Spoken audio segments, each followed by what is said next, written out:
کہ اسلام نے حرام کر دیا.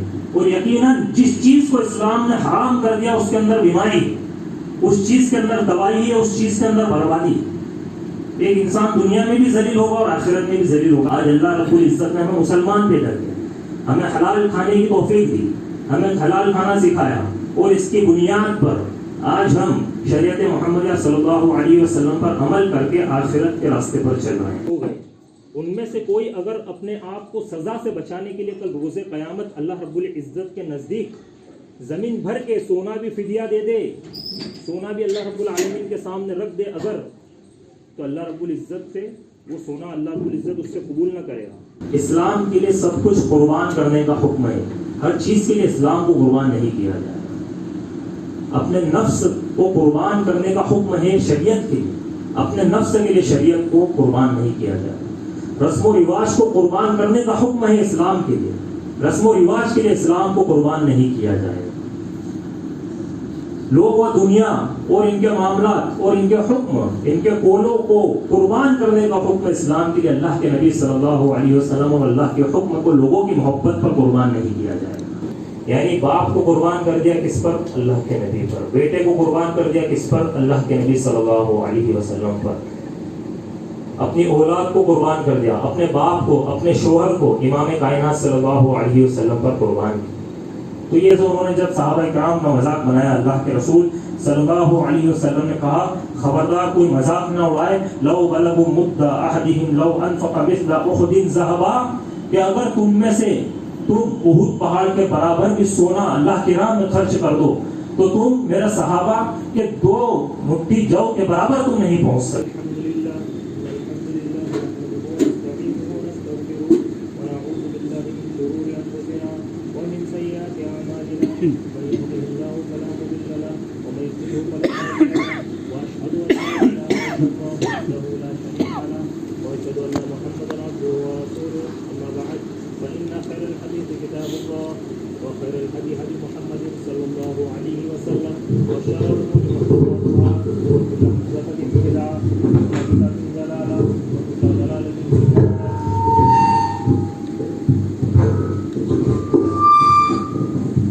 أعوذ بالله من الشيطان الرجيم. بسم الله الرحمن الرحيم. يا أيها الذين آمنوا اتقوا الله حق تقاته ولا تموتن إلا وأنتم مسلمون. يا أيها الناس اتقوا ربكم الذي خلقكم من نفس واحدة وخلق منها زوجها وبث منهما رجالا كثيرا ونساء واتقوا الله الذي تساءلون به والأرحام إن الله كان عليكم رقيبا. يا أيها الذين آمنوا اتقوا الله وقولوا قولا سديدا يصلح لكم أعمالكم ويغفر لكم ذنوبكم ومن يطع الله ورسوله فقد فاز فوزا عظيما. تمام طرح کی تعریف و توصیفات اللہ وحدہ لا شریک کے لیے تمام جہانوں کا پالنہار ہے، وہ بے شمار درود و سلام نازل اللہ کے آخری نبی جناب محمد رسول اللہ صلی اللہ علیہ وسلم پر. السلام علیکم ورحمۃ اللہ وبرکاتہ. یہ بتانے کی ضرورت نہیں ہے کہ آج مسلمان اپنے دین سے کس قدر دوری پر ہے. آج مسلمان دین سے کس قدر دوری پر ہے، اللہ کے نبی کی سنتوں سے کس قدر دوری پر ہے، اللہ کی محبت سے کس قدر دوری پر ہے، اور دین کی شریعت اسلامیہ سے کس قدر دوری پر ہے. پوری امت کے حالات پر اگر ہم نظر دوڑائیں تو اکثریت آج دین سے دور ہے. اور ایسا کیوں ہے؟ جب یہ سوال آتا ہے کہ ایسا کیوں ہے، آج ہم اللہ اور اس کے رسول کے دین سے دور ہے، تو اس کی سب سے بڑی وجہ ہم نے اس کو جانا ہی نہیں، ہم نے اس دین کو سمجھا ہی نہیں. ہم نے اس دین کو جس طریقے سے علم حاصل کرنا چاہیے تھا اس طریقے سے اس کا علم حاصل نہیں کیا.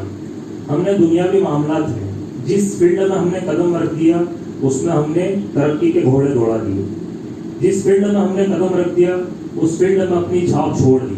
لیکن جب معاملہ آتا ہے دین کی جانکاری کا، دینی علم حاصل کرنے کا، دین کے بارے میں معاملات کا، دین کے تعلق سے معلوم ہونے کا، تو اس وقت وہ نوجوانان اسلام جن کو دنیا بھر کی خبر ہے ان کو دین کے بارے میں علم نہیں، ان کو نہیں پتا کہ اللہ کون ہے، اللہ کے نبی صلی اللہ علیہ وسلم کی ذات کیا ہے. انہیں نہیں پتا کہ قرآن مجید میں اللہ رب العالمین نے ہمارے لیے کیا پیغام بھیجا، ہمارے اوپر کتنی بڑی ذمہ داری تھی، ہمارے لیے کیا کیا معاملات عائد ہوئے، ہماری زندگی کے معاملات کیا ہونے چاہیے، وہ تمام کی تمام چیزیں آج نوجوانان اسلام سے لے کر ہر امت مسلمہ کے فرد سے اگر آپ پوچھیے تو جس فیلڈ میں وہ کھڑا ہے وہاں کی 50 مثالیں آپ کو دے گا، 50 چیزیں آپ کو بتلائے گا، لیکن جب آپ اس سے جو ہے شریعت محمدیہ صلی اللہ علیہ وسلم کے تعلق سے گفتگو کریں گے، اس کو دین کا علم نہیں ہے، اور یہی بنیاد ہے کہ وہ دین سے دور ہے، کیونکہ اس کو دین کے بارے میں، اس کی عظمت کے بارے میں، اس کی اہمیت کے بارے میں اس کو معلوم نہیں کہ دین کی عظمت کیا ہے، اس کی اہمیت کیا ہے۔ اس دین کی عظمت وہ اہمیت سے اور اس کے مقام و مرتبے سے ہم ناواقف ہیں۔ ابھی آپ دیکھیے پوری دنیا کے اندر عجیب و غریب قسم کی بیماریاں آ رہی، الگ الگ طرح کی بیماریاں آ رہی، کبھی کوئی وائرس آ رہا، کوئی بیماری آ رہی۔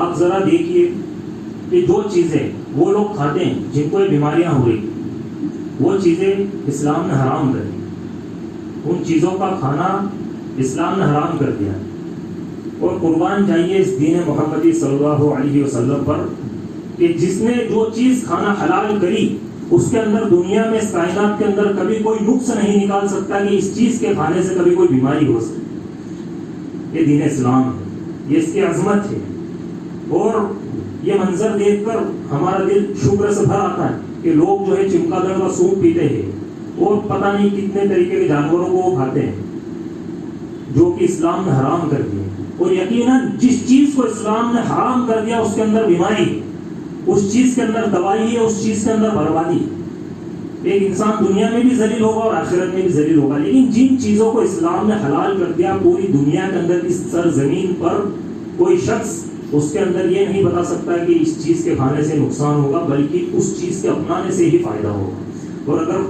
فائدے کے ضامن پر چلنا ہے، کامیابی کے ضامن پر چلنا ہے تو اسلام کی حلال کردہ چیزوں کو اپنا لو، یہ زندگی بھی سنور جائے گی اور آخرت بھی سنور جائے گی۔ اب ذرا ایک مثال کہ کوئی شخص مال کماتا ہے، اب وہ کھا تو حلال چیز ہے، لیکن اگر وہ مال غلط جگہ سے آ رہا ہے تو اس کی وہ حلال چیز بھی کیا ہو جائے گی، حرام ہو جائے گی۔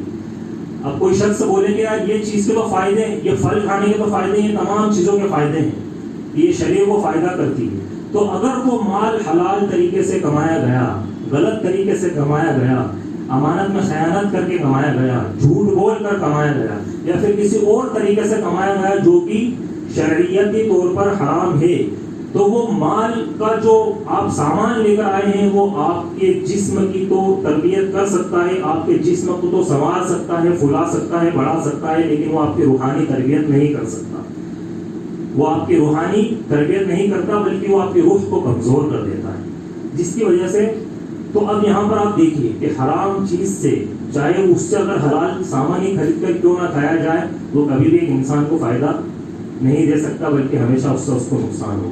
تو یہی قرآن مجید کے اندر اللہ نے فرمایا وَإِن تَعُدُّوا نِعْمَةَ اللَّهِ لَا تُحْصُوهَا، کہ اگر تم سب مل کر اللہ کی نعمتوں کو شمار کرنا چاہو نہیں گن سکتے، اللہ کی نعمتوں کو تم نہیں گن سکتے کہ اللہ نے تمہارے اوپر کتنی بڑی نعمتیں دی۔ آج اللہ رب العزت نے ہمیں مسلمان پیدا کیا، ہمیں حلال کھانے کی توفیق دی، ہمیں حلال کھانا سکھایا، اور اس کی بنیاد پر آج ہم شریعت محمدیہ صلی اللہ علیہ وسلم پر عمل کر کے آخرت کے راستے پر چل رہے ہیں۔ ہر سانس اللہ کی دی ہوئی ہے اور وہ اللہ کی بڑائی بیان کر رہی ہے۔ ہر سانس یہ بتاتی ہے کہ تو اللہ کا محتاج ہے، ہر سانس یہ بتاتی ہے کہ تو اللہ کے دین کا محتاج ہے، ہر سانس یہ بتاتی ہے کہ تو اتباع سنت کا ہر قدم پر محتاج ہے۔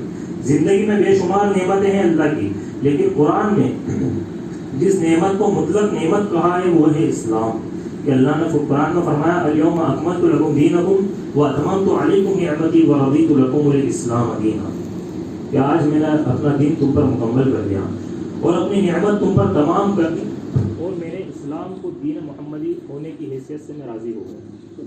یعنی اللہ رب العزت نے یہ جو اسلام دیا ہے اس کو نعمت کہا ہے اور مطلق نعمت کہا ہے، یعنی ایک عظیم نعمت ہے کہ اس نعمت کا ہم شکر ادا نہیں کر سکتے، اور یہ سب سے عظیم نعمت ہے تو اس کی مرتے دم تک حفاظت کرنی ہے۔ جو نعمت جتنی بڑی ہوتی ہے ایک انسان کے پاس، اس دنیا کے اندر اگر کسی انسان کے نزدیک کوئی چیز زیادہ اہمیت رکھتی ہے اس کے نزدیک تو اس کی زیادہ حفاظت کرتا ہے، چاہے وہ کوئی سامان ہو یا کوئی اور ہو۔ اسی طریقے سے اللہ رب العزت نے یہاں پر ہمیں اسلام کی نعمت کی عظمت کا اندازہ دلایا کہ اسلام کی جو نعمت ہے اس کی عظمت اتنی بڑی ہے کہ تم اس کی حفاظت مرتے دم تک کرو. اور قرآن مجید میں فرمایا یا ایھا الذین آمنوا اتقوا اللہ حق تقاتہ ولا تموتن الا وانتم مسلمون, کہ تم میں سے کسی کو موت نہ آئے مگر تم اسلام کی حالت میں مرو, کہ تم اسلام کو گلے سے لگا کر مرو. اسلام تمہاری زندگیوں کے اندر ہونا چاہیے. آج جو دور چل رہا ہے فتنوں کا دور ہے. ایک شخص صبح مسلمان اٹھتا ہے اور شام کو کفر کی حالت میں لوٹ جاتا ہے, اور وہ اللہ کے نبی صلی اللہ علیہ وسلم کی احادیث مبارکہ پیشن گوئی کہ ایک وقت آئے گا کہ ایک انسان اٹھے گا تو مسلمان لیکن سوئے گا کفر کی حالت میں. اور وہی آج دور چل رہا ہے. اور اس دور کے اندر ایک دن میں جب ایک انسان کا ایمان ڈگمگا رہا ہے تو اس دور کے اندر ہمیں سب سے بڑی جو دھیان رکھنے والی چیز ہے وہ یہ ہے کہ ہم اپنے اسلام کا دھیان رکھیں.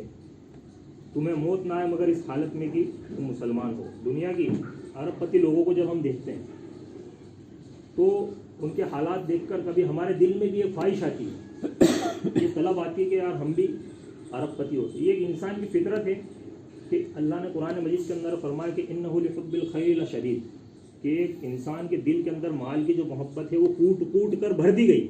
یہ اس کی فطرت کے اندر مال کی محبت ہے. جب ہم دیکھتے ہیں ارب پتی لوگوں کو کہ یار میرے پاس بھی اتنا مال ہوتا, میرے پاس بھی اتنا پیسہ ہوتا, کبھی کسی انسان کے دل میں فطرت آتی ہے یا پھر یہ خواہش آتی ہے.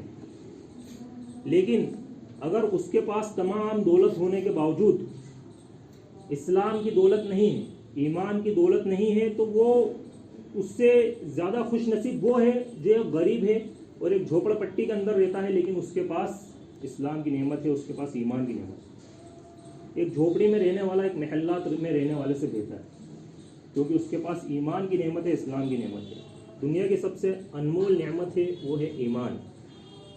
اللہ تعالیٰ قرآن مجید میں فرماتے ہیں ان الذین کفروا وماتوا وهم کفار فلن يقبل من احدهم ملء الارض ذهبا. اس سے ہمیں یہ اندازہ ہوگا کہ ایمان کی اہمیت کیا ہوتی ہے. قرآن میں اللہ نے فرمایا کہ یقین رکھو جن لوگوں نے کفر اختیار کیا, یقین رکھو جن لوگوں نے کفر اختیار کیا, فلن يقبل من احدهم ملء الارض ذهبا, اور کافر ہو کر وہ اس دنیا سے چلے گئے, کفر کی حالت میں اس دنیا سے رخصت ہو گئے. ان میں سے کوئی اگر اپنے آپ کو سزا سے بچانے کے لیے کل روز قیامت اللہ رب العزت کے نزدیک زمین بھر کے سونا بھی فدیہ دے دے, سونا بھی اللہ رب العالمین کے سامنے رکھ دے اگر, تو اللہ رب العزت سے وہ سونا اللہ رب العزت اس سے قبول نہ کرے گا. تو ذرا آپ سوچئے, کیا کوئی شخص ہے جو زمین بھر کے سونا اللہ کو دے سکتا ہے؟ کوئی شخص ہے جو زمین بھر کے سونا اللہ کو دے سکتا ہے؟ نہیں دے سکتا, یہ امپوسیبل ہے. لیکن اگر اللہ رب العزت مثال دے رہا ہے کہ اگر کوئی شخص کفر کی حالت میں گیا اور وہ زمین بھر کے سونا بھی لے کر جائے گا اللہ رب العزت کے نزدیک, اور وہ رکھے گا کہ اللہ رب العزت تو جس جہنم کے اندر مجھے ڈالنے والا ہے تو مجھے اس سے بچا لے, اس سے نکال دے اور مجھے جنت کے اندر ڈال دے, اور یہ زمین بھر کے مجھ سے سونا لے لے, اللہ رب العزت اس کو ریجیکٹ کر دے. آج 5-10 گرام سونے کی قیمت ہمیں معلوم ہے. اب ذرا بتائیے کہ ہم جس چیز کے لیے محنت کر رہے ہیں وہ اگر اتنی کوانٹٹی میں ہو کہ ایک انسان تصور نہیں کر سکتا, پھر بھی اللہ کے عذاب سے اس کو, اللہ کی جہنم سے اس کو, اللہ کی جہنم سے اگر کوئی چیز بچائے گی تو ایک انسان کا ایمان پر موت کرنا بچا ہے. ایک انسان کیا ہوگا جب ایمان سے دنیا سے رخصت ہوگا تو وہی چیز اس کو کل روز قیامت کام آنے والی, روز محشر, اس کے علاوہ کوئی بھی چیز اس کے کام نہیں آنے والی. الحمدللہ وہ اسلام ہمیں ملا ہے. اسلام کی ویلیو کو سمجھنا ہمیں بہت ضروری ہے, اور احساس ہمیں اس لیے نہیں ہے کیونکہ اس نعمت کو پانے کے لیے, اسلام کو پانے کے لیے ہم نے کچھ کھویا نہیں ہے, ہم نے کچھ بھی نہیں کھویا, ہمیں بڑی آسانی سے یہ نعمت ملے, اس لیے ہمارے پاس اس کی قدر نہیں. ہم نے اپنے مالوں کی قربانی نہیں دی, ہم نے اپنی جانوں کی قربانی نہیں دی, ہم نے اپنی اولاد کی قربانی نہیں دی, ہم نے ہر طرح کی وقت کی قربانی اس کے اندر نہیں دی. اس لیے ہمیں نہیں معلوم ہے کہ اسلام کی نعمت کتنی بڑی عظیم نعمت ہے. اگر یہی پوچھنا ہے تو حضرت بلال حبشی رضی اللہ تعالیٰ عنہ سے پوچھیے کہ اسلام کی نعمت کیا ہوتی ہے, وہ آپ کو بتائیں گے کہ اسلام کی نعمت کیا ہوتی ہے. کہ جس کے لیے انہوں نے تپتی ہوئی ریت پر, جو کہ عرب کی ریت ہے, اور وہ بھی تپتی ہوئی ریت, چٹیل میدان جو بالو ریت ہوتی ہے اس سے بھی زیادہ گرم ریت, اس کے اوپر لیٹا کر ان کے اوپر, ان کے سینے پر پتھر رکھ دیا کرتے تھے, چٹانیں رکھ دیا کرتے تھے, اور اس کے بعد کہا کرتے تھے کہ ایک بار کہہ دے کہ اللہ میرا رب نہیں, ایک بار کہہ دے کہ محمد میرے جو ہے نبی نہیں ہے صلی اللہ علیہ وسلم، وہ کہتے تھے اللہ احد اللہ احد اللہ الصمد، ان کی زبان سے الفاظ نکلا کرتے تھے. کیوں؟ کیونکہ انہوں نے اس چیز کو جانا اللہ کے نبی صلی اللہ علیہ وسلم سے فیس ٹو فیس انہوں نے دین کو سیکھا تھا. ان کو معلوم تھا کہ اسلام کی نعمت کیا ہے. ہمیں نہیں معلوم کیونکہ ہم نے کچھ قربانی نہیں دی. یہی اسلام کی نعمت کو اگر پوچھنا ہے کہ اسلام کیا چیز ہے تو یہ پوچھیے آپ حضرت صہیب رومی رضی اللہ تعالیٰ عنہ سے. حضرت صہیب سے پوچھیے آپ کہ بچپن میں چھوٹے تھے، مکہ آئے تھے، مکہ میں آئے تھے جو انہوں نے تجارت کری، بزنس کرا، اچھا کاروبار جمایا، مال و دولت جمایا. جب کروڑ پتی بن گئے اس وقت وہ اسلام لے کر آئے اللہ کے نبی صلی اللہ علیہ وسلم پر. جب ہجرت کا موقع آیا، ہجرت کے موقع کے وقت وہ نکل رہے تھے، اللہ کے نبی بھی مدینہ پہنچ گئے تھے اور وہ بھی جا رہے تھے اپنے حبیب کے پاس صلی اللہ علیہ وسلم مدینہ. اتنے میں مکہ کے سردار آ گئے اور آ کر پکڑ لیا کہ صہیب کہاں جا رہے ہو؟ کہاں مدینہ جا رہا ہوں. بولیے تم نے یہاں پر جب تم آئے تھے غریبی کی حالت میں آئے تھے، آج تم کروڑ پتی بن گئے اور یہ سارا مال یہاں سے کما کر تم مدینہ جا رہے ہو، یہ سب یہیں چھوڑنا پڑے گا.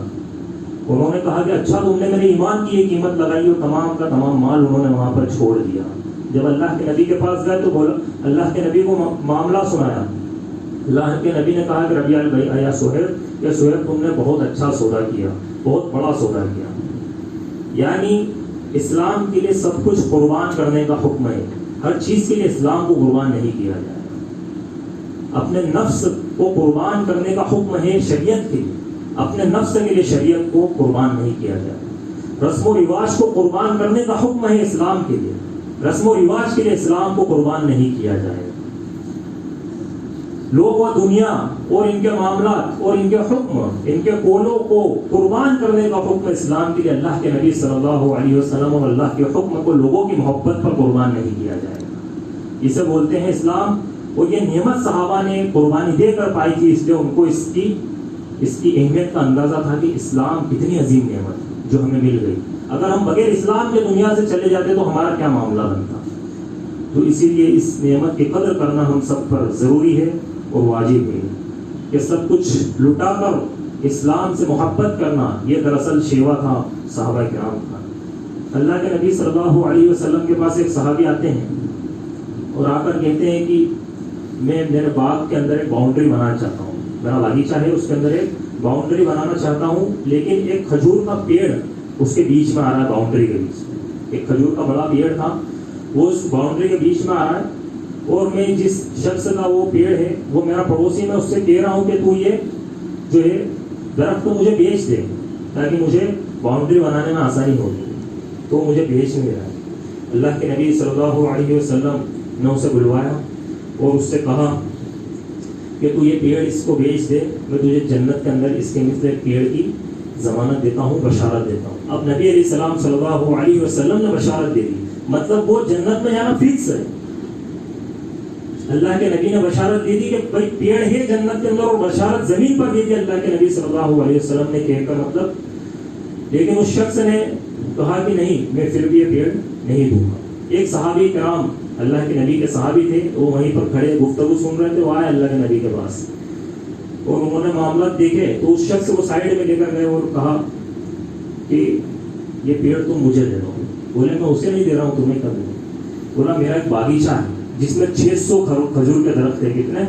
600 کھجور کے درخت ہے. وہ باغیچہ میں تیرے نام کر دوں گا، تو مجھے پیڑ دے دے. اس شخص نے سوچا کہ یہ تو بڑا فائدہ کا سودا ہے، پورا باغیچہ مل رہا ہے پیڑ کے بدلے. کیونکہ صحابی کو یہ بات معلوم تھی کہ جنت میں پیڑ کی بشارت، اس زمین کے سارے باغات بھی قربان کر دیے جائے تو اس کے سامنے پھیکے ہیں. اس شخص نے وہ سودا قبول کیا. اس کے بعد اللہ کے نبی صلی اللہ علیہ وسلم کے پاس ابو دہدہ نام ان کے بیٹے کا تھا اور وہ دہدہ کے والد تھے ابو دہدہ رضی اللہ تعالیٰ عنہ. وہ صحابی جب اللہ کے نبی کے پاس اللہ کے نبی صلی اللہ علیہ وسلم سے بتایا کہ میں نے یہ پیڑ ان صحابی کو جو ہے میں نے پیڑ لے کر دے دیا ہے. اللہ کے نبی کے چہرے پر خوشی چمکنے لگی اور اللہ کے نبی کہتے ہیں کم من عزف لابی دہدہ، کہ اس پیڑ کے بدلے میں جنت میں کئی گچھے کھجوروں کے تمہارے لیے دیکھ رہا ہوں. کئی گچھے کھجوروں کے تمہارے لیے میں اس پیڑ کے بدلے جنت کے اندر دیکھ رہا ہوں. پھر وہ جب باغ کی طرف جاتے ہیں اس شخص کو لے کر، ان کی بیوی اس باغ کے اندر رہتی ہے، ام دہدہ. ابو دہدہ باہر ہی سے آواز لگاتے ہیں کہ ام دہدہ باہر آ جاؤ کہ ہم نے یہ کھجور کا درخت بیچ دیا، ہم نے یہ کھجور کا باغ بیچ دیا، ہم نے اللہ کی راہ میں صدقہ کر دیا، ہم نے اللہ کی راہ میں اس باغ کو قربان کر دیا. ام دہدہ، اب ذرا سوچئے کہ اتنا بڑا کھجور کا باغ، آج کی کوئی بیوی ہوتی تو 10 باتیں سناتی، لیکن وہ صحابیات تھی جن کی تعلیم و تربیت اسلام کے سائے میں ہوئی تھی، پیور اسلام میں ان کی تعلیم و تربیت ہوئی تھی. انہیں شکر پتا تھا کہ شکر کیا ہے، انہیں ادب پتا تھا کہ ادب کیا ہے، انہیں پتا تھا کہ اسلام کی عظمت کیا ہے، انہیں پتا تھا کہ اسلام کی نعمت کیا ہے، انہیں پتا تھا کہ اللہ کے نبی صلی اللہ علیہ وسلم کی بشارت کیا ہے. آج کئی بشارتیں ہمیں سنائی جاتی ہے، حدیثوں کے اندر آتی کہ اللہ کے نبی نے فلاں شخص کو بشارت دی، فلاں شخص کو بشارت دی کہ اگر کوئی اس چیز سے بچ گیا تو اس چیز کی بشارت. ایک انسان سننے کے بعد بھی وہی عمل کرتا ہے، اس کو کوئی فرق نہیں پڑتا. مطلب اس شخص کی مثال ہے کہ جس کو اللہ کے نبی نے بلوا کر کہا تھا کہ تیرے لیے جنت میں ایک درخت کی بشارت دیتا ہوں، اس نے منع کر دیا کہ نہیں مجھے نہیں چاہیے. تو ہم بھی وہی کر رہے ہیں کہ ہم سن کر کیا کر رہے ہیں؟ سن کر ہم انکار کر رہے ہیں، اللہ کے نبی کی حدیثوں کا انکار کر رہے ہیں.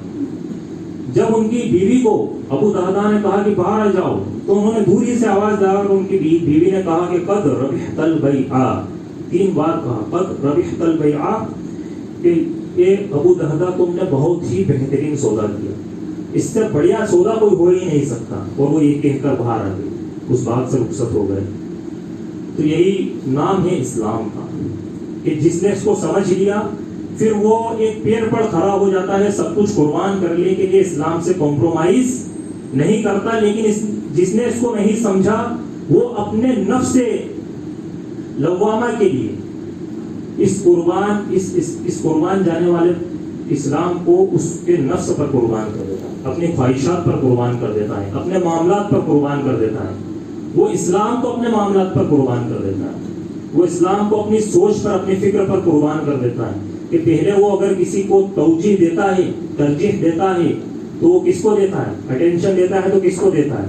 وہ اپنے خیالات کو اٹینشن دیتا ہے، وہ دیتا ہے اپنے معاملات کو اٹینشن دیتا ہے، وہ دیتا ہے دنیاوی لوگ کیا بولیں گے اس کو اٹینشن دیتا ہے. وہ اس چیز کو اٹینشن نہیں دیتا کہ اسلام میں اللہ رب العزت اور اللہ کے رسول صلی اللہ علیہ وسلم نے ایک حکم دیا. تو مال امپورٹنٹ ہے، مال امپورٹنٹ ہے لیکن اسلام سے زیادہ امپورٹنٹ نہیں ہے. سونا امپورٹنٹ ہے لیکن اسلام سے زیادہ امپورٹنٹ نہیں ہے کہ کل روز قیامت زمین بھر کے سونا بھی اگر لے جائیں گے اور یہاں سے عمل سے خالی جائیں گے تو وہ سونا قبول نہیں کیا جائے گا، اس کو ریجیکٹ کر دیا جائے گا. اس کی کیا اہمیت بچی بتائیے آپ؟ اس کی کیا اہمیت بچی؟ اہمیت بچی تو ایک شخص کا زبان سے کہنا کہ لا الہ الا اللہ محمد رسول اللہ صلی اللہ علیہ وسلم، اور پھر اس کے تقاضوں پر پورا اترنا، توحید کے تقاضوں پر پورا اترنا، ایمان کے استقامت کے تقاضوں پر پورا اترنا، تقوی کے تقاضوں پر پورا اترنا. تو وہ چیز کل قیامت کے دن کام میں آنے والی ہے. اسی طریقے سے ایک عورت کا واقعہ تمام سیرت نگاروں نے، جتنے بھی لوگوں نے سیرت لکھی ہے ان تمام نے اس کو نقل کیا ہے. غزوہ احد کا یہ واقعہ ہے. ایک عورت نے اپنے باپ کی شہادت کی خبر جب سنی غزوہ احد کے موقع پر، تو اس نے اپنے باپ کی خبر سنی شہادت کی، لیکن اس نے اس صدمے کو محسوس نہیں کیا، اس کے دل پر اس کا کوئی اثر نہیں ہوا، بلکہ یہ کہا کہ اللہ کے رسول صلی اللہ علیہ وسلم کیسے ہیں، اللہ کے نبی کی کیا حالت ہے. پھر خبر آئی کہ تیرا شوہر بھی مارا جا چکا ہے، تیرا شوہر بھی شہید ہو گیا. اب وہ بیوہ ہوئی لیکن اس کے باوجود اس نے اس بات کا بھی اثر نہیں کیا، اور پھر یہی کہا کہ اللہ کے نبی صلی اللہ علیہ وسلم کیسے ہیں، ان کے کیا حال ہے. پھر زبان پر وہی سوال. پھر تیسری خبر آئی کہ تیرا بیٹا بھی اس غزوے کے اندر شہید ہو گیا ہے، تیرا بیٹا بھی مارا جا چکا ہے. پھر اس عورت نے یہی سوال کیا کہ اللہ کے نبی صلی اللہ علیہ وسلم کے بارے میں بتائیے کہ ان کا کیا حال ہے. جواب آیا کہ اللہ کے نبی صلی اللہ علیہ وسلم زخمی ہیں، ان کے دندان مبارک شہید ہو گئے لیکن سیف ہے. اس نے کہا مجھے نبی صلی اللہ علیہ وسلم کے پاس لے چلو، ان کا دیدار کراؤ.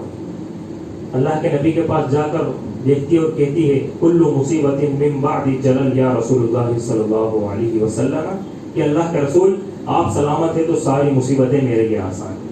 یعنی باپ کو قربان کر دیا کس پر؟ اللہ کے نبی پر. بیٹے کو قربان کر دیا کس پر؟ اللہ کے نبی صلی اللہ علیہ وسلم پر. اپنی اولاد کو قربان کر دیا، اپنے باپ کو، اپنے شوہر کو امام کائنات صلی اللہ علیہ وسلم پر قربان کیا. تو یہ جذبہ کب آیا؟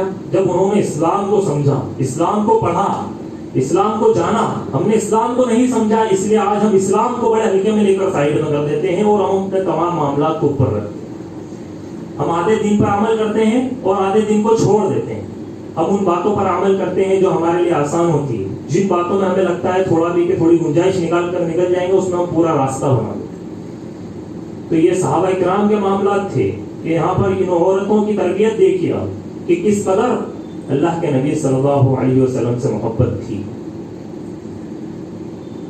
اسلام کی اہمیت تھی ان کی نظروں میں کہ سب کچھ قربان کر دیا. غزوہ تبوک کو آپ یاد کیجئے کہ اسلام کی تاریخ کی بڑی پیچیدہ جنگ ہے، بڑی پیچیدہ جنگ ہے. بڑی گرمی کا معاملہ تھے، گرمی کا موسم ہے سخت، اور سفر بڑا لمبا ہے، نکلنے کے حالات نہیں تھے، سامان سفر نہیں ہے، اور سرد گرما کا موسم ہے. اللہ کے رسول صلی اللہ علیہ وسلم نے صحابہ سے اپیل کی کہ میرے صحابہ کرام، ہمارے پاس سامان کم ہے اور ہمیں جانا بڑا دور ہے، سخت گرمی کا موسم ہے، کہ میں تم سے تعاون کی اپیل کرتا ہوں کہ تم تمام جو ہے اپنا تعاون یہاں پر پیش کرو. اب اس وقت یہ تھا کہ کھجوروں کے پکنے کا وقت تھا، اور کھجوروں کے پکنے کا وقت یعنی یہ صحابہ کرام وہ کاٹتے بیچتے، ان کے پاس ان کے بعد آمدنی آتی ہے. لیکن وہ کھجوریں پکنے کا وقت ہے، اس وقت ان کو وہاں سے نکلنا ہے، ابھی جیب خالی. صحابہ کرام رضوان اللہ علیہ مجمعین سے جب اللہ کے نبی نے اپیل کی، کچھ غریب صحابہ نے جن کے پاس مال و دولت نہیں تھا اوور ٹائم کام کیا. وہ مزدوری کرتے تھے، انہوں نے اوور ٹائم کام کر کے مزدوری جمع کی، اور وہ مزدوری اپنے ہاتھوں میں لے لے کر اناج جو لے کر وہ اللہ کے نبی صلی اللہ علیہ وسلم کی خدمت میں آئے. کہا اے اللہ کے رسول، میں 2 مٹھی جو لے کر آیا ہوں یہ میرا صدقہ ہے. جب وہ دے کر جاتے تو اللہ کے نبی کے سامنے پیش کرتے، اللہ کے نبی کے سامنے ڈالتے، اور اپنی نظر شرم سے نیچے جھکاتے، اور پھر دل کے اندر یہ خواہش، یہ تمنا اور آنکھوں میں آنسو لے کر واپس چلے جاتے کہ ہمارے پاس اور کچھ دینے کے لیے نہیں. اگر کچھ اور ہوتا تو تمام کی تمام چیزیں اللہ کے نبی کے لیے قربان کر دیتے، اسلام کی خدمت کے لیے قربان کر دیتے. وہ دے کر جاتے. وہیں پر منافقین کھڑے ہوئے تھے. منافقین نے صحابہ کرام کا مذاق اڑایا. منافقین نے صحابہ کرام کا مذاق اڑایا کہ دیکھو یہ 2 مٹھی جو لے کر یہ اسلام کی مدد کریں گے، یہ جنگ کریں گے. اس طریقے سے انہوں نے جب صحابہ کرام کا مذاق بنایا، اللہ کے رسول صلی اللہ علیہ وسلم نے کہا خبردار کوئی مذاق نہ اڑائے. لو بلغوا مد احدهم لو انفق مثل احد ذهبا، کہ اگر تم میں سے تم احد پہاڑ کے برابر بھی سونا اللہ کی راہ میں خرچ کر دو تو تم میرے صحابہ کے 2 مٹھی جو کے برابر تم نہیں پہنچ سکتے. یہ مقام و مرتبہ کس کا تھا؟ یہ مقام و مرتبہ صحابہ کرام کا، کیونکہ ان کے اندر وہ للک تھی، وہ جنون تھا کہ اسلام کے لیے ہمیں سب کچھ قربان کرنا ہے، ہمیں اللہ کے لیے قربان کرنا ہے. قربانی کا جنون ان کے اندر تھا. آج ہم نے کام کے لیے نمازوں کو قربان کر دیا، اللہ کے نبی کی ٹھنڈک، آنکھوں کی ٹھنڈک کو قربان کر دیا. آج ہم نے اپنے معاملات کے لیے امانت داری کو قربان کر دیا. آج ہم نے چند مفاد کے لیے ہم نے اسلام کی شریعت کی تعلیمات کو قربان کر دیا. جب ہمارے گھروں کے اندر کوئی فنکشن ہوتے ہیں، کام ہوتے ہیں، اس کے اندر دینداری نہیں ہے، اس کے اندر اسلام نہیں، لیکن ہماری نمازوں کے اندر اسلام ہے. ہمارے رسم و رواج میں اسلام نہیں ہے، لیکن ہمارے روزوں کے اندر اسلام ہے. ہمارے لین دین کے اندر اسلام نہیں ہے، لیکن ہمارے حج کے اندر اسلام ہے. تو کیا اللہ رب العالمین معاملات کو قبول کرے گا؟ بلکہ اگر ہم آدھے دین پر ایمان رکھتے ہیں اور عمل کرتے ہیں اور آدھے پر عمل نہیں کرتے، تو بھائیوں اس بات کو یاد رکھو کہ یہ شیوا یہودوں کا تھا، یہود اور نصارہ کا تھا، اہل کتاب کا تھا، جن کو اللہ کے نبی، ان کے نبیوں نے اور اللہ تبارک و تعالیٰ نے کئی بار چیتونی دی کہ باز آ جاؤ، لیکن وہ کتاب کے کچھ حصے پر عمل کرتے اور کچھ کو چھوڑ دیا کرتے تھے. اس کے بعد ان کو ملعون بنا دیا. تو اسی لیے ہمیں چاہیے کہ ہم وہ جذبہ رکھیں کہ ہم اسلام کے لیے عمل کریں، اور جتنی ہمارے اندر قدرت بنے ہم اتنا تو کم سے کم عمل کریں. ہم سب کچھ قربان نہیں کر سکتے تو ہم وہ تو قربان کریں گے جو ہم کر سکتے ہیں. ہم پورا مکمل عمل نہیں کر سکتے تو ہم وہاں سے تو شروع کریں جہاں سے ہم عمل کر سکتے. لیکن ہم وہاں سے بھی شروع نہیں کرنا چاہ رہے، ہم اسٹیپ نہیں رکھنا چاہ رہے، ہم دور کھڑے ہو کر یہ بول رہے ہیں کہ اللہ رب العزت غفور الرحیم ہے، وہ معاف کر دے گا۔ یقیناً اللہ غفور الرحیم ہے، بخشنے والا ہے، لیکن کیا وہ جبار ہے یہ ہمیں نہیں پتا، وہ شدید العقاب ہے ہمیں یہ نہیں پتا، اس کی پکڑ بڑی سخت ہے یہ ہمیں نہیں پتا۔ اللہ رب العزت پکڑ بھی کرتا ہے، وہ گرفت بھی کرتا ہے، اور جب وہ گرفت اگر قیامت کے دن کر لے گا تو کوئی بچانے والا نہیں ہو، پوری دنیا کے سورسز لگا دیں گے، کوئی بچانے کے لیے نہیں آئے۔ تو اسی لیے ہم جو بہانے بازی کرتے ہیں وہ صرف ہم جانتے ہیں، سامنے والا شخص بھی نہیں جانتا، ہمارے نفس کا معاملات کو سامنے والا شخص بھی نہیں جانتا، کوئی نہیں جانتا اس دنیا کے اندر، لیکن کون جانتا ہے؟ ہم برائی کرتے وقت آگے دیکھتے ہیں، پیچھے دیکھتے ہیں، دائیں دیکھتے بائیں دیکھتے، کبھی ہم اوپر نہیں دیکھتے، کیونکہ ہمیں کون دیکھ رہا ہے؟ اللہ رب العالمین ہمارے دلوں کے معاملات کو جاننے والا ہے۔ بھئی آپ کسی چیز کے لیے اگر ایکسکیوزز دے رہے ہیں تو وہ چیز سامنے والا تو ایکسیپٹ کر لے گا، لیکن ذرا اپنے دل سے پوچھیے کہ میں نے جو بہانہ دیا ہے کہ قابل قبول تھا اسلام کی شریعت کی نظر میں، تو پھر اس کو کون جانتا ہے؟ اس کو کون جانتا ہے؟ اس کو وہ جانتا ہے جو کالی رات میں، کالے جنگل میں، کالے پہاڑ پہ ایک چھوٹی سی باریک کالی چیٹی کو بھی غذا دیتا ہے، اس کو وہ اللہ جانتا ہے، اور وہی آپ کے دلوں کے حالات کو جانتا ہے۔ اس لیے ہمیں چاہیے کہ ہم اسلام کے بارے میں اسٹڈی کریں، ہم اسلام کو جانیں، ہم دین محمدی صلی اللہ علیہ وسلم کو جانیں۔ اس کے بعد کچھ صحابہ جنگ میں جانا چاہتے تھے، انہوں نے کہا کہ ہم اس جنگ میں جانا چاہتے ہیں لیکن ہم بہت غریب ہے، سواری کا انتظام اللہ کے نبی ہمارے لیے کر دیجیے۔ آپ صلی اللہ علیہ وسلم نے کہا میرے پاس جتنی سواریاں تھی میں نے تمام کی تمام دے دی، اور اب اور سواریوں کا انتظام نہیں ہے۔ وہ صحابہ پلٹتے ہیں اور ان کی آنکھوں سے آنسو نکلتے ہیں، انہیں افسوس ہے کہ میں دین کے لیے کچھ نہیں کر پا رہا ہوں، انہیں افسوس ہے اس بات کا۔ ایک تو دین کے لیے کرنا ہے لیکن کچھ کر نہیں پا رہے، تو اس بات کا کیا ہے؟ ان کے دلوں کے اندر افسوس ہے کہ میں دین کے لیے کچھ کر نہیں پا رہا ہوں۔ اور یہ آنسو اللہ کے نزدیک اتنے زیادہ قیمتی ہو گئے کہ اللہ نے قرآن مجید کے 10ویں پارے میں ان کو اس کا حصہ بنا دیا، اور اللہ نے قرآن مجید کے اندر فرمایا کہ یہ میرے نبی، آپ کے وہ صحابہ جو آپ کے پاس آ کر کے سواری مانگتے ہیں اور آپ کہتے ہیں کہ میرے پاس سواری کا انتظام نہیں، اور وہ پلٹ کر جا رہے ہوتے ہیں تو ان کی آنکھوں سے آنسو بہہ رہے ہوتے ہیں، ان کے دل میں یہ ملال ہوتا ہے کہ کاش ہمارے پاس بھی اللہ کے راہ میں کچھ دینے کے لیے ہوتا۔ یہ اللہ رب العالمین نے ان کو قرآن مجید کا حصہ ہوا، تو یہ ان کے دل سے جو آنسو نکلے تھے وہ کس لیے نکلے تھے؟ کہ ہم اسلام کے لیے کچھ بھی نہیں کر پا رہے، جبکہ وہ ریڈی تھے کرنے کے، لیکن اس کے باوجود ان کی آنکھوں سے آنسو نکلے۔ تو بھائیو، صحابہ کے ایسے متعدد واقعات تھے، اور آج دین سے دوری کی بہت بڑی وجہ یہ بھی ہے کہ ہم نے کیٹیگرائزیشن کر دیا ہے کہ ہم کچھ جو ہے معاملات ہوتے ہیں، آدھے معاملات ان پر ہم عمل کرتے ہیں اور آدھے معاملات کو آج چھوڑ دیتے ہیں، اور صحابہ کرام کے اندر یہ معاملات نہیں تھے کہ وہ مکمل دین پر اسلام کیا عمل کیا کرتے تھے، کیونکہ اللہ تبارک و تعالیٰ نے قرآن مجید کے اندر فرمایا یا ایھا الذین آمنوا ادخلوا فی السلم کافۃ ولا تتبعوا خطوات الشیطان انہ لکم عدو مبین، کہ ایمان والو تم اسلام کے اندر جب اسلام کے اندر داخل ہو تو پورے کے پورے داخل ہو، ولا تتبعوا خطوات الشیطان، اور شیطان کے نقش قدم پر مت چلو، انہ لکم عدو مبین، کہ وہ تمہارا کھلم کھلا دشمن ہے۔ یہاں پر یہ کلیئر کر دیا کہ اگر پورے داخل نہیں ہوں گے، آدھے داخل ہوں گے، تو شیطان تمہیں آدھا واپس نکال کر لیا ہے۔ اگر تھوڑا سا بھی ادھر ادھر گئے، قرآن اور حدیث کو چھوڑا، صحابہ کرام کے فہم کو چھوڑا، تو شیطان بھٹکانے میں اس کو ذرا بھی دیر نہیں کرے گا۔ اور اللہ کے نبی صلی اللہ علیہ وسلم نے ہمیں یہ دعا سکھلائی۔ آج ہم اگر دین اور دنیا دونوں معاملات کو کیٹیگرائزیشن کرتے ہیں، الگ الگ کرتے ہیں، تو اس کے لیے اللہ کے نبی صلی اللہ علیہ وسلم نے جو ہمیں دعا سکھلائی سب سے جامع دعا ہے، اور رکن یمانی اور حجر اسود کے درمیان جو دعا ہم بار بار پڑھتے ہیں کہ اللہ کے نبی صلی اللہ علیہ وسلم نے ہمیں سکھلائی کہ ربنا آتنا فی الدنیا حسنہ وفی الآخرۃ حسنہ وقنا عذاب النار، کہ اللہ رب العزت کہ ہمارے رب تو ہمیں دنیا کے اندر بھی کامیابی عطا فرما، بھلائی عطا فرما، خیر عطا فرما، اور تو آخرت کے اندر بھی ہمیں خیر عطا فرما اور ہمیں جہنم کے عذاب سے بچائے۔ یہ دعا قرآن مجید کی سب سے جامع دعا۔ اب اس جامع دعا کے اندر دنیا کا تذکرہ اللہ رب العزت نے کیا نہیں، اپنی دنیا کو بہتر بنانا ہے۔ ایک انسان جب اسلام پر چلتا ہے تو دنیا بہتر بنتی ہے، اللہ رب العزت خود آٹومیٹک لوگوں کے دلوں میں اس کی عزت کو ڈال دیتا ہے. اس داڑھی کے اندر اللہ رب العزت نے عزت رکھی. اللہ رب العزت عزت کا مالک ہے اور اللہ رب العزت جسے چاہے اسے ذلیل کر. تو جب یہ دین محمدی صلی اللہ علیہ وسلم پسندیدہ دین ہے کس کا؟ اللہ رب العزت کا. ان دین عند اللہ الاسلام کے میرے نزدیک اگر کوئی قابل قبول دین ہے تو صرف دین اسلام ہے. سب سے محبوب دین اگر کوئی ہے تو وہ کون ہے؟ دین اسلام ہے. اگر اس دین پر عمل کر کے بھی ایک انسان اگر ذلیل ہوگا تو یہ اس کی کتنی بڑی خام خیالی ہے کہ وہ کتنی غلط سوچ میں جی رہا ہے.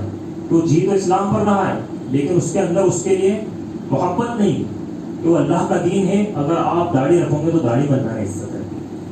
اللہ رب العزت عزت دینے والا ہے. اور وتعز من تشاء وتذل من تشاء. وہ جسے چاہے عزت دے دے اور جسے چاہے ذلیل و خوار کر دے. تو یاد رکھیے کہ جو اسلام پر عمل نہیں کرتا اللہ رب العالمین نے قرآن مجید کے اندر فرمایا کہ جو نبی کے راستے کو چھوڑے گا, جو ہمارے ذکر سے منہ موڑے گا, جو نبی کے راستے کو چھوڑے گا, جو ہمارے ذکر سے منہ موڑے گا, کل قیامت کے دن ہمیں اسے اندھا بنا کر اٹھائیں گے اور ہم کل قیامت کے دن اسے بھلا دیں گے جس طریقے سے اس نے دنیا کے اندر ہمیں بھلا دیا تھا. تو یاد رکھیے کہ ہم ان چیزوں کا دھیان رکھیں. آخر میں اللہ رب العالمین سے دعا ہے کہ اللہ رب العزت ہمیں دنیا کے اندر بھی بہتری عطا فرمائے اور آخرت کے اندر بھی بہتری عطا فرمائے. آمین. تقبل یا رب العالمین.